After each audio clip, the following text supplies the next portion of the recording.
আজকে আমি তোমাদের সাথে যে রেসিপিটা শেয়ার করবো একদম অনুষ্ঠান বাড়ির মতো রেসিপি। আজ অক্ষয় তৃতীয়া, তাই আজকে তোমাদের সাথে আমাদের এই নিরামিষ একটা রেসিপি তোমাদের সাথে শেয়ার করছি। একদম খেতে অনুষ্ঠান বাড়ির মতো সুন্দর খেতে লাগবে।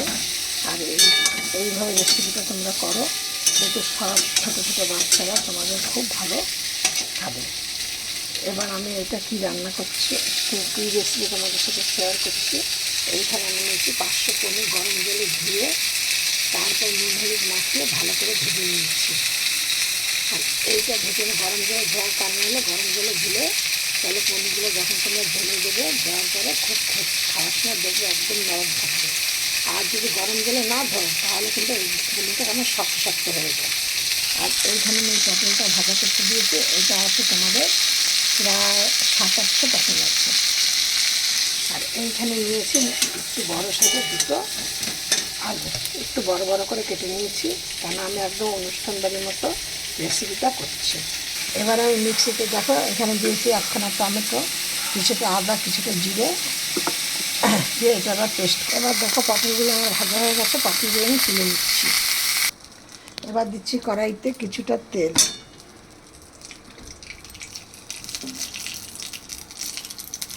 দেখো যে তেলটা তোমাদের দেখালাম সেই তেলটা আমি দিয়ে দিলাম আলুগুলো। এবার দিলাম কিছুটা নুন, এবার দেবো কিছুটা হলুদ। এবার এইটাকে ভালো করে ভাজা করে তুলে নেবো। এবার এই আলুটা আমার লাল লাল নরম হয়ে গেছে, এই দেখো নরম হয়ে গেছে। আমি এবারে আলুগুলোকে তুলে নেব। এবার কিন্তু আমি একদম অল্প তেল দেবো। এমনি আমার রেসিপিগুলো সবই অল্প তেলে অল্প মশলায়, কিন্তু আমার সবগুলো আজকে অল্প অল্প তেল দিয়ে সব ভাজা করে নিয়েছি। আর এখন একদমই কম তেল দেব, দেখো। এবার আমি এর মধ্যে দিয়ে দিচ্ছি কিছুটা সাদা জিরে, তার মধ্যে দিয়ে দিচ্ছি দুটো এলাচ, 2 টুকরো দারচিনির দানা, একটা তেজপাতা, 2 বড় তেজপাতা 2 টুকরো করে, আর একটা শুকনো লঙ্কা। এবার আমি গ্যাসটাকে কমিয়ে দেবো। দিয়ে এইখানে মশলা করেছি, একটা টমেটো দিয়েছি, হাফ টমেটো দিয়ে 5টা কাঁচা লঙ্কা, আর দিয়েছি কিছুটা মগজদানা, 2টো এলাচ, একটা দারচিনি, এইরকম সাইজের একটা দারচিনি। আর এইখানে দিয়েছিলাম টমেটো, আদা, জিরে, লঙ্কা। কিন্তু এতটা মশলা দেবো না, যেহেতু এই মশলাটা আমি দেবো।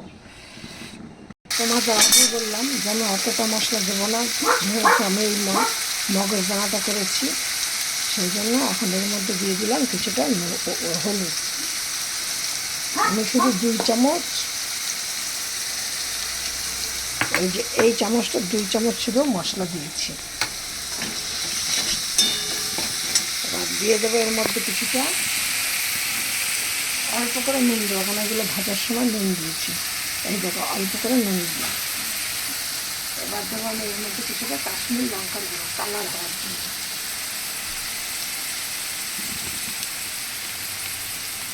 আজ আমার যেহেতু নিরামিষ রান্না, সেটা আমি অন্য অন্য জায়গা থেকে প্যাকেটের জিনিস থেকে দিচ্ছি।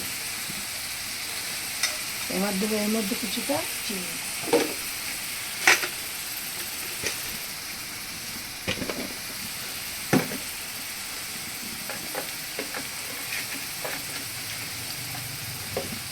চিনিটা তোমরা যে যেমন পছন্দ করো সে তেমন হিসাবে দেবে, আর ঝালটাও তেমন দেবে, নুনটাও তেমন দেবে।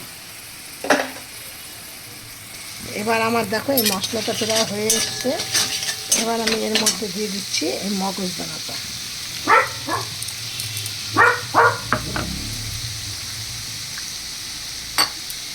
এবার দেখো আমার এই মশলাটা কিন্তু তেল ছেড়ে দিয়েছে। এবার আমি এর মধ্যে আবার ওই আলুগুলোকে, পটলগুলোকে দিয়ে আবার কিছুটা নাড়াচাড়া করবো, কারণ পটলের মধ্যে একটা জল ভাব থাকে, সেটা যত ভালো ভাজা হবে তত টেস্ট খেতে হবে।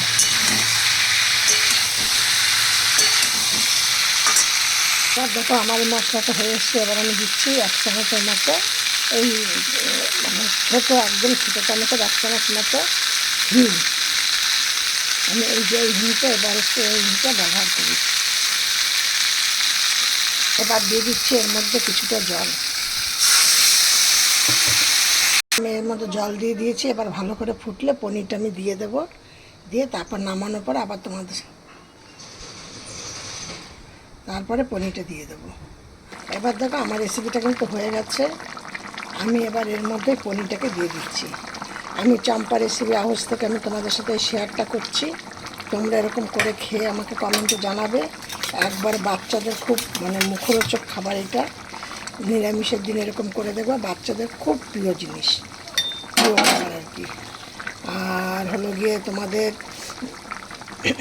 এটা কিন্তু লুচি, পরোটা, গরম ভাত যা কিছুর সাথে খেতে পারো। আর আমার এই রেসিপিটা দেখে তোমরা একটা লাইক, কমেন্ট, শেয়ার করো। আর নতুন বন্ধুদের বলছে একটা সাবস্ক্রাইব করে পাশের বেলটি বাজিয়ে অল করে রেখে দিও, যাতে আমি নিত্য নতুন রেসিপি ছাড়ার জন্য আমার একদম অল্প তেলে অল্প মশলার রেসিপি ছাড়ার সাথে সাথে তোমাদের মোবাইলের স্ক্রিনে যাতে নোটিফিকেশান পৌঁছিয়ে দেয়। দেখো আমার রেসিপিটা হয়ে গেছে। কেমন দেখতে হয়েছে, কালারটা কেমন এসছে দেখবে। একদম অনুষ্ঠান বাড়ির মতো রেসিপিটা। তোমরা এরকম করে দেখো, দেখেছ? খেতে হেভি স্বাদ, হেভি সুস্বাদ, স্বাদে গন্ধে ভরপুর একদম।